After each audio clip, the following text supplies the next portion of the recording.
मन अति सुंदर की इस कड़ी की शुरुआत मित्तल भवन के ड्राइंग रूम से होती है। माहौल भारी था। दीवार पर लगी घड़ी की टिक टिक जैसे हर किसी के दिल में चुभ रही थी।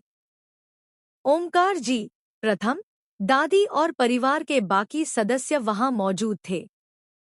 सबके चेहरों पर बेचैनी साफ झलक रही थी। तभी धीमे कदमों से राध्या कमरे में दाखिल होती है। उसके हाथों में पीले दस्ताने थे।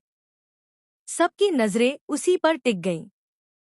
राध्या ने गहरी सांस ली और ठहरकर बोली, आज मैं आप सबके सामने एक सच्चाई रखने आई हूं। यह सुनकर आप चौंक जाएंगे, मगर अब इस रहस्य को छुपाना नामुमकिन है। उसने हाथ उठाकर दस्ताने दिखाए। कमरे में सरगोशियां शुरू हो गईं। राध्या ने आगे कहा, पापा जी की लाल फाइल में जो कागज बदले गए थे, वह किसी और ने नहीं, बल्कि उर्मी बुआ जी ने किया था। जब मैं कमरे से बाहर निकल रही थी, तब मैंने उन्हें इन्हीं दस्तानों के साथ फाइल में छेड़छाड़ करते देखा।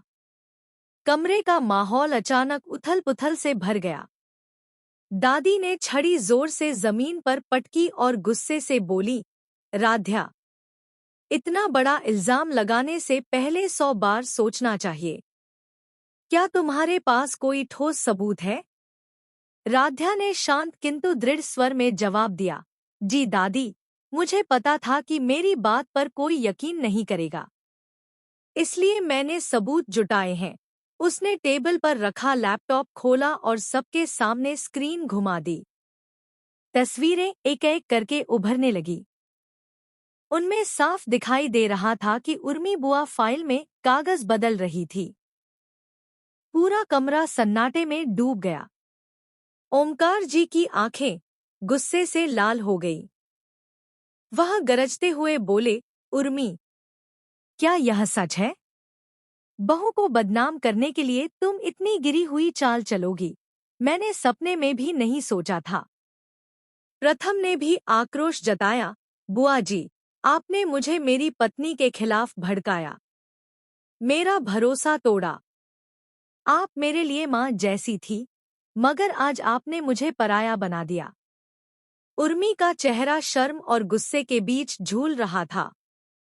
होठ कांप रहे थे, आंखों से आंसू छलकने को थे, मगर जुबान से कोई शब्द नहीं निकल रहा था।